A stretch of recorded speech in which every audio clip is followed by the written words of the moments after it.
The sunlight dipped low over the neat suburban houses, casting long shadows across the manicured lawns of our neighborhood. It was the kind of evening that begged for a barbecue, and as luck would have it, Chris and Taylor were hosting one. The scent of grilled burgers and the sound of laughter filled the air, a picture-perfect scene of suburban bliss. Alex, I thought as I flipped a burger, this is what happiness looks like.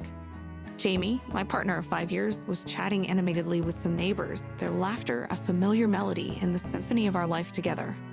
Across the yard, Chris, my best friend since college, was deep in conversation with someone I didn't recognize.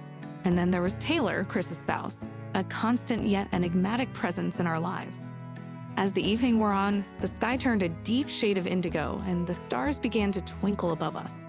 The laughter and conversation dwindled to a comfortable murmur, and I found myself standing alone at the grill. That's when Taylor approached me, a glass of wine in hand, their eyes reflecting the twinkling stars above. "Alex," Taylor said, their voice unsteady. "Can we talk? It's important." The seriousness in their tone set off alarms in my head. I nodded, leading the way to a quieter corner of the garden. "I don't know how to say this," Taylor began, their hands trembling slightly, "but I have to get it off my chest. I've developed feelings for you, Alex. More than just friendship." The words hit me like a physical blow. My mind raced, thoughts colliding and shattering. This wasn't just unexpected, it was unthinkable. Taylor, my best friend's spouse, confessing feelings for me? It was the kind of drama I always thought only happened in movies. Taylor, I struggled to find the words. "I'm with Jamie, you know that. We can't. This can't be a thing." I could see the pain in Taylor's eyes, a storm of emotions swirling in their depths. But there was something else, too. Something that looked dangerously like determination. "I know, and I hate myself for feeling this way," they whispered. "But I had to tell you. Please don't tell Chris. I'll handle it. Just, please don't hate me." The finality in Taylor's voice sent a shiver down my spine. As they walked away, leaving me in the dimly lit corner of the garden, a sense of foreboding settled over me. I returned to the party, my mind a chaotic mess. Jamie smiled at me from across the yard, oblivious to the storm raging inside me. How could I tell them about Taylor's confession? It would shatter the peace of our life, the tranquility of our friendships. And Chris, how could I face Chris now? The rest of the evening passed in a blur. Laughter sounded distant, conversations felt superficial, and the stars seemed to have lost their shine. As guests started to leave, murmuring their goodbyes, I realized that our little suburban paradise had been irrevocably altered. That night, as Jamie and I lay in bed, their steady breathing a stark contrast to the turmoil in my head. I knew one thing for certain. Secrets, once unearthed, have a way of growing, twisting, and turning into something uncontrollable. And this secret, this unintended revelation, felt like the beginning of something that could unravel everything we knew and cherished. The morning after the barbecue, the world seemed unchanged. The sun rose in a clear sky, birds chirped cheerfully, and the neighborhood stirred to life as usual. But for me, Alex, everything was different. The secret entrusted to me by Taylor weighed heavily on my conscience, casting a shadow over the serene suburban landscape. Jamie was already up, honing a tune while making coffee, the embodiment of normalcy. I watched them for a moment, a pain of guilt tightening my chest. Jamie was unaware of the storm brewing just beneath the surface of our peaceful life. How could I burden them with this? How could I shatter the trust and simplicity we had nurtured over the years? I forced a smile as Jamie handed me a cup of coffee. "Morning," I said, my voice a poor imitation of casualness. "Morning, you look tired. Everything okay?" Jamie's eyes searched mine, a hint of concern flickering in them. "Didn't sleep well," I mumbled, avoiding their gaze. It wasn't a lie, but it wasn't the whole truth either. The day passed in a blur of normal activities, but my mind was elsewhere, tangled in the web of Taylor's confession. I found myself glancing out the window more often than usual, half expecting to see Taylor or Chris appear with some explanation, some resolution to the turmoil inside me. As the evening approached, the shadows lengthened, both outside and within me. I decided to take a walk, needing the fresh air to clear my head. The familiar streets of our neighborhood, once a source of comfort, now felt like a maze of secrets and unspoken truths. I walked aimlessly, lost in thought, until I found myself standing outside Chris and Taylor's house. The lights were on, casting a warm glow onto the lawn. I could see Chris in the living room, laughing at something on TV. There was no sign of Taylor. The sight of Chris, so carefree and unaware, twisted the knife of guilt deeper in my gut. Chris was my best friend, the one who had been there through thick and thin. And here I was, harboring a secret that could destroy everything. I turned away from their house, a sense of betrayal heavy in my heart.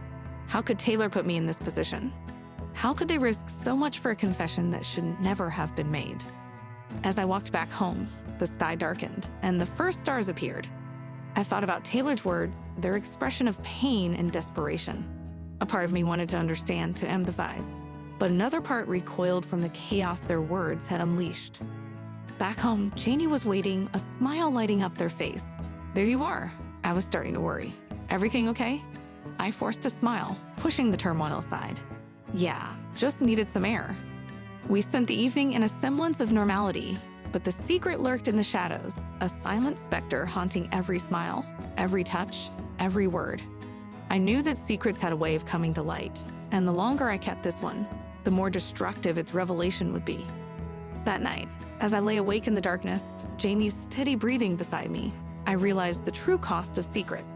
They don't just hide the truth. They build walls, create distances, and cast long, dark shadows over everything we hold dear. And in those shadows, doubt and fear take root, threatening to unravel the fabric of our lives. Days turned into weeks, and the weight of Taylor's secret began to warp the fabric of my daily life. The once comforting routines with Jamie now felt like a play in which I was an unwilling actor, reciting lines that no longer represented my truth. Every smile, every touch, every shared moment was underscored by the silent scream of my hidden knowledge. Then, just as I began to believe I could bury the secret deep enough, the first thread of the web was spun. It started with a phone call from a mutual friend, a casual check-in that turned into a maelstrom. "Alex, I don't know if it's my place, but I heard something unsettling about you and Taylor." The blood drained from my face, my heart thundering in my chest. "What did you hear?" My voice was barely a whisper, bracing for the impact. The friend hesitated. "That you two are having an affair." I didn't want to believe it, but the world seemed to tilt on its axis. An affair? The secret had mutated, twisted into a vicious lie that threatened to consume everything I held dear. I denied it vehemently, my words a desperate attempt to sew shut the opening Taylor's confession had created. But lies, once loosed, are like wildfire. They spread quickly, devouring truth in their path. Within days, the rumor had circulated through our close-knit community. Hushed whispers followed me at the grocery store. Pointed looks were exchanged at the post office, and an invisible barrier seemed to form between Jamie and me, built brick by brick with each passing day. The hardest part was facing Chris. We met for coffee, an attempt to maintain the facade of normalcy. Chris' eyes were clouded with doubt as they searched my face for answers I couldn't give. "Alex, tell me this isn't true," Chris pleaded, their voice a mix of anger and desperation. I denied it again, the words tasting like ash in my mouth.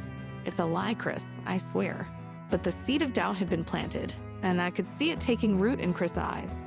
I left the coffee shop feeling like a ghost in my own life, drifting through a reality that was slowly unraveling. The lies had created a chasm between me and the people I loved, a gap that seemed to widen with every denied rumor, every forced smile. As I walked home, a sense of hopelessness enveloped me. How do you fight a lie that's spread like a virus, infecting every aspect of your life? The trust and camaraderie that had once defined my relationships with Jamie, Chris, and even Taylor felt like distant memories, eroded by the relentless tide of falsehoods. That evening, as I sat in the living room staring at the walls, Jamie approached me. Their eyes, once warm and inviting, were now filled with a mix of confusion and sorrow.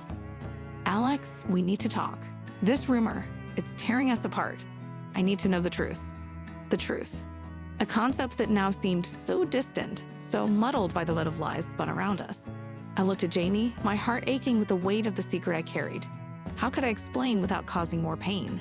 How could I protect our relationship when it was already fraying at the edges? As I opened my mouth to speak, to try and bridge the growing divide between us, I realized that some truths, once spoken, can never be taken back, and some lies, once believed, can never be fully dispelled.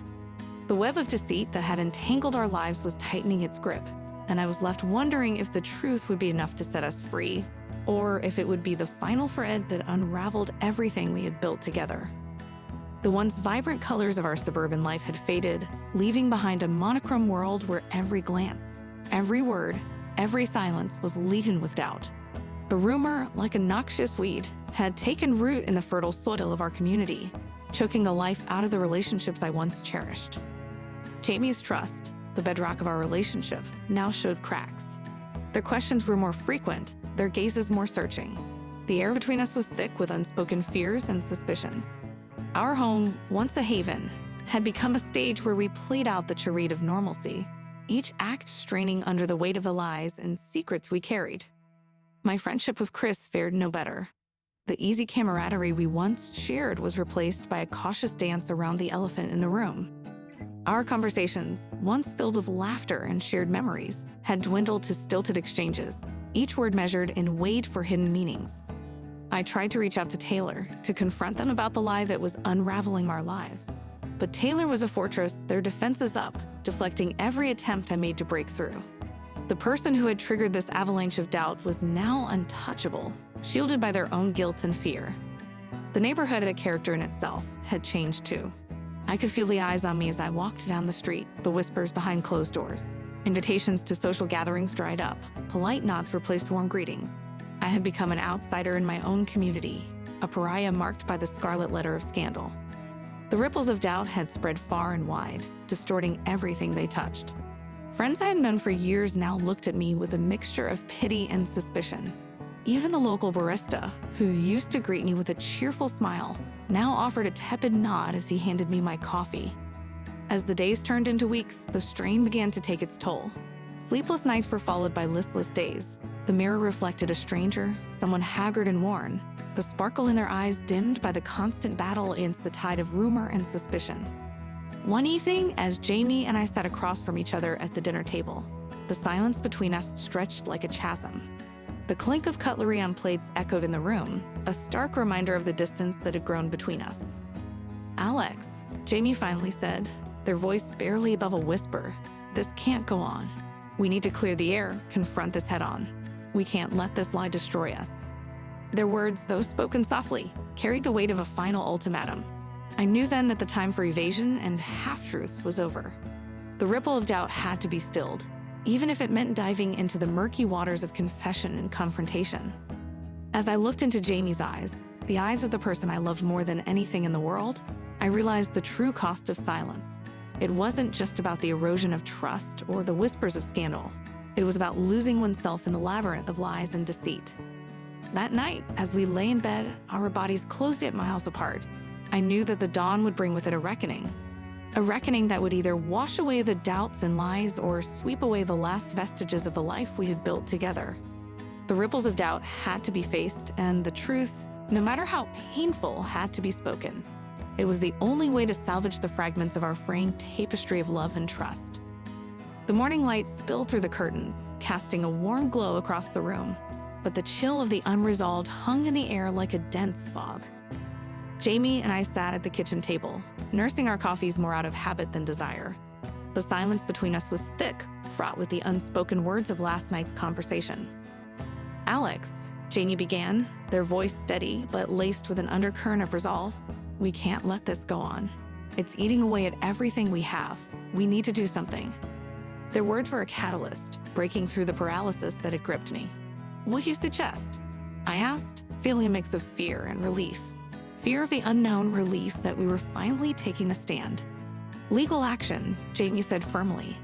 "We need to confront Taylor and make it clear that if this lie continues, we'll take them to court for defamation." The idea of legal action was daunting. It meant dragging our private lives into the glaring light of public scrutiny. But the alternative, living in this quagmire of rumors and doubts, was unbearable. I nodded slowly. "Okay, let's do it." The decision set in motion a series of events that felt both empowering and terrifying. We consulted a lawyer who listened to our story with a furrowed brow, scribbling notes as we spoke. The lawyer was clear. The road ahead would be challenging, but not impossible. We had a case, albeit a complicated one. Armed with legal counsel, we approached Taylor. I could feel my heart pounding in my chest as we stood at their door, the weight of our decision pressing down on us. Taylor answered, their expression shifting from surprise to apprehension upon seeing us. "Alex, Jamie, what's this about?" "We know about the rumors you've been spreading," Jamie said, their voice unwavering. And we're here to tell you that if you don't stop, we're prepared to take legal action." Taylor's face drained of color, their eyes darting between us. I didn't mean for it to go this far," they stammered. "But it has, Taylor. You've caused irreparable damage," I added, feeling a surge of anger and sadness. The confrontation was brief but intense. Taylor was cornered, the truth of their actions laid bare. They promised to retract the rumors, to set things right, but the damage was already done. The trust was shattered, the bonds of friendship frayed beyond repair. As Jamie and I walked away from Taylor's house, a sense of grim satisfaction mixed with a profound sadness. We had taken a stand, but at what cost? Our neighborhood, once a haven of camaraderie and trust, now felt like a battlefield scarred by the skirmishes of rumor and accusation. The days that followed were a blur of legal consultations and strained interactions. Our lawyer was a bulwark, guiding us through the complexities of the legal system, but the emotional toll was ours to bear.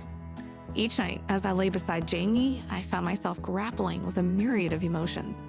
Relief at having taken action, fear of the unknown road ahead, and a deep sense of loss for the simple, uncomplicated life we once had. The thread of justice hung over us, a sword of Damocles reminding us of the fragile nature of reputation and trust. As the legal proceedings began to take shape, I realized that this journey was not just about seeking justice. It was about reclaiming our lives from the clutches of a lie, about standing up for truth in the face of deception. It was a fight for the very essence of who we were and what we stood for. But as we braced ourselves for the battle ahead, I couldn't shake the feeling that the path to justice would be a Pyrrhic victory, one where the wounds inflicted would be deep and lasting, forever changing the landscape of our relationships and our lives. The thread of justice, while necessary, was a stark reminder of the cost of truth in a world where lies can spread like wildfire. The days leading up to the legal confrontation were like walking through a storm, each step fraught with tension and uncertainty. Our once peaceful neighborhood had transformed into a battleground, where whispers and sideways glances were the weapons of choice. Jamie and I found solace in each other, but even our strongest moments were tinged with the anxiety of what was to come. The day of the confrontation arrived, a day that promised to either clear the air or further mire us in the quagmire of lies and deceit. We sat in the sterile environment of the lawyer's office, the air thick with anticipation. Taylor was there, a shadow of their former self, their eyes downcast, their hands fidgeting nervously. As the proceedings began, our lawyer laid out our case with precision and clarity. The evidence was compelling, the argument sound. But as we sat there, listening to the legal discourse, a sense of unease began to take hold of me. The truth was on our side, but the air was heavy with unspoken words and hidden motivations. It was then that the unexpected happened. Chris walked into the room, their presence like a sudden gust of wind in a stifling room. There was a determined look in their eyes, a look I had never seen before. "I need to say something," Chris announced, their voice steady but charged with emotion. All eyes turned to Chris as they took a deep breath. "This whole situation, it's my fault. I knew about Taylor's feelings for Alex. I encouraged them to pursue those feelings." The room fell into a stunned silence. Taylor looked up, their expression a mixture of shock and relief. Jamie's hand tightened around mine, a silent anchor in chaos that was unfolding. Chris continued, their words tumbling out in a torrent of confession. "I was unhappy in our marriage. I thought if Taylor moved on, I could too, without being the bad guy. But I never imagined it would go this far. I never thought it would hurt so many people." The revelation hit like a tidal wave, washing away the carefully constructed narrative of the past weeks. The lie, the rumors, the legal threats. All of it paled in comparison to this moment of raw, painful truth. I looked at Chris, my best friend, and saw a stranger. The trust and history we shared were overshadowed by this betrayal. And yet, beneath the anger and shock, I felt a flicker of sympathy. The pain of an unhappy marriage, the desperation to escape. It was a human story, flawed and tragic. The lawyer called for a recess, but the legalities suddenly seemed trivial. We all sat there, lost in our own whirlwind of emotions. The room, once filled with the cold clarity of legal proceedings, was now thick with the complexities of human relationships. As we stepped out of the lawyer's office, the world seemed different. The truth had been unraveled, laying bare the motivations and mistakes of those involved. But with the truth came a sense of relief, a release from the burden of lies and suspicions. The ride home was quiet, each of us lost in thought. Jamie and I held hands, a silent pact to weather the storm together. But as we drove through the familiar streets of our neighborhood, I couldn't help but wonder about the future. The truths that had been unraveled were painful, but they were also a path to healing. We had been living in a web of lies, but now, with the truth laid bare, there was a chance to rebuild.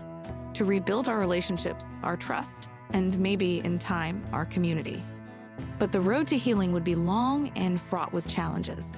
The scars of betrayal and deception ran deep, and while the truth had set us free, it had also changed us irrevocably. We were no longer the same people who had walked into that lawyer's office, and our relationships would need to be redefined in the light of this new reality. As the sun set on that tumultuous day, casting long shadows over the houses of our neighborhood, I realized that the unraveling of truths was just the beginning. The real work, the work of forgiveness and rebuilding, lay ahead. And it was a journey we would all have to take, each in our own way, guided by the painful but necessary light of truth. The revelation in the lawyer's office had been like a storm tearing through our lives, leaving us to pick up the pieces in its wake. The following days were a blur of emotions: anger, betrayal, sadness, and a profound sense of loss. The neighborhood that once felt like a tight-knit community now seemed like a landscape of strangers, each of us isolated in our own turmoil. It was Jamie who insisted we all meet, a final confrontation to lay everything bare. "We need closure," they said, their voice tinged with a weariness that seemed to have aged them overnight. I agreed, knowing that the path to healing could only begin with facing the truth in all its raw, painful glory. We gathered at our house, the setting sun casting long shadows through the living room, a fitting metaphor for the shadows that had crept into our relationships. Chris and Taylor arrived together, a united front, but their eyes betrayed the strain of recent events. The air was thick with tension as we sat facing each other. The familiar, comfortable space now felt like a courtroom, each of us both judge and defendant. "I'll start," Chris said, breaking the silence. Their voice was steady, but their hands trembled slightly. "I know what I did was unforgivable. I was selfish, and I hurt people I care about. I don't expect forgiveness, but I needed you to know the truth." The words hung in the air, a confession that was both an apology and an acknowledgement of the pain they had caused. Taylor spoke next, their voice low. "I got caught up in Chris' plan, and I made things worse. The lies I spread about Alex. It was a cowardly act. I'm sorry, truly sorry, for the hurt I've caused." Their words were like a key, unlocking the floodgates of emotions that had been held back. Jamie's eyes were brimming with tears as they spoke. "Do you have any idea what it's been like? The doubt, the fear, the pain? Our lives have been turned upside down because of a fantasy, a lie."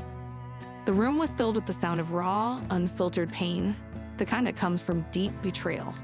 I felt a lump in my throat as I listened, the enormity of what had transpired settling in my heart. When it was my turn to speak, the words came out in a rush. "This has been a nightmare, one that I couldn't wake up from. I was caught in the middle of something I never wanted, something I didn't know how to handle. But despite everything, I believe in the truth. And the truth is, we're all flawed, we all make mistakes." The conversation that followed was a mix of tears, anger, and painful admissions. It was a purging of emotions, a necessary step towards understanding, and eventually forgiveness. As the evening wore on, the confrontation mellowed into a conversation. The sharp edges of our words softened by the shared pain and the realization of our shared humanity. We talked about our fears, our hopes, and the mistakes that had brought us to this point. At the time Chris and Taylor left, the air felt lighter, as if a weight had been lifted. The wounds were still there, raw and aching, but there was a sense of catharsis, a feeling that we had taken the first step towards healing. Jamie and I sat in silence for a long time after they had gone, the echoes of the night's revelations lingering in the room. As we held each other, I realized that this was not the end, but the beginning of a long journey. A journey of rebuilding trust, of learning to forgive, and of finding a way to move forward from the ruins of our shattered lives. The road ahead would be difficult, filled with obstacles and painful reminders of the past. But for the first time in weeks, I felt a glimmer of hope. In confronting the truth and facing our demons, we had opened the door to healing. It would be a slow, arduous process, but it was a path we were now ready to walk together, and with a newfound understanding of the fragile, precious nature of trust and friendship. In the weeks that followed the confrontation, our neighborhood began to resemble its old self, but the change was more than just superficial. The streets and houses were the same, yet the people who walked them carried with them an air of introspection, a collective understanding of the fragility of trust and the strength it takes to rebuild. Jamie and I found ourselves in the midst of a delicate dance of healing, each step a test of our resilience and commitment. We spent long nights talking, sometimes until the first light of dawn crept through the curtains, unraveling the layers of hurt and rediscovering the foundation upon which our relationship was built. Chris and Taylor, meanwhile, embarked on their own journeys. Chris sought counseling, a step towards understanding and remedying the deep-seated issues that had led to their betrayal. Taylor, filled with remorse, took a sabbatical from work, using the time to reflect and heal. The neighborhood, once a battlefield of rumors and lies, slowly began to show signs of camaraderie once again. It wasn't the same as before, perhaps it never could be, but there was a sense of maturity, a collective experience that had taught us all the value of honesty and the cost of deceit. As for me, I found solace in writing. I started to document our story, not to reopen old wounds, but as a catharsis, a way to make sense of the chaos that had engulfed our lives. With each word, I felt a weight lifting from my shoulders, a release of the pent-up emotions that had threatened to drown me. Jamie and I took to walking in the evenings, a ritual that became our time to reconnect, to talk about everything and nothing. On one such walk, as we strolled under the canopy of stars, Jamie squeezed my hand and said, "We've been through a storm, haven't we?" I nodded, my heart swelling with love for the person beside me. But we weathered it, together. It was true. The ordeal had tested us, pushed us to our limits, but it had also shown us the strength of our bond, the power of forgiveness, and the importance of facing truths, no matter how painful. The legal threats had dissipated, rendered unnecessary by the honesty that had finally come to light. Chris and Taylor, though no longer together, were finding their own paths to redemption and peace. The neighborhood was healing, the wounds slowly being replaced by a new understanding and a cautious rekindling of friendships. One evening, as summer gave way to the golden hues of autumn, we gathered for a barbecue in our backyard. It was a small affair, just a few neighbors, Chris and Taylor. The air was filled with the aroma of grilling food and the sound of subdued conversation. As I looked around at the faces illuminated by the soft glow of the setting sun, I realized that this was more than just a social gathering. It was a testament to our resilience, a celebration of our ability to forgive and move forward. We laughed, we ate, and for the first time in a long time, the laughter was genuine, unburdened by the shadows of the past. The journey of healing was not over. Perhaps it never would be. But as we sat there, basking in the warmth of the fading sunlight, I knew that we were on the right path. Our story, a tapestry of love, betrayal, and redemption, would continue to unfold, each day a new thread in the complex weave of our lives. But as the stars began to twinkle in the evening sky, I felt a sense of peace, a belief that no matter what the future held, we were equipped to face it, stronger and more united than ever. And in that moment, I understood that healing was not just about moving past the pain. It was about growing from it, learning to embrace the scars as part of our story, and walking forward into the future with a renewed sense of hope and purpose.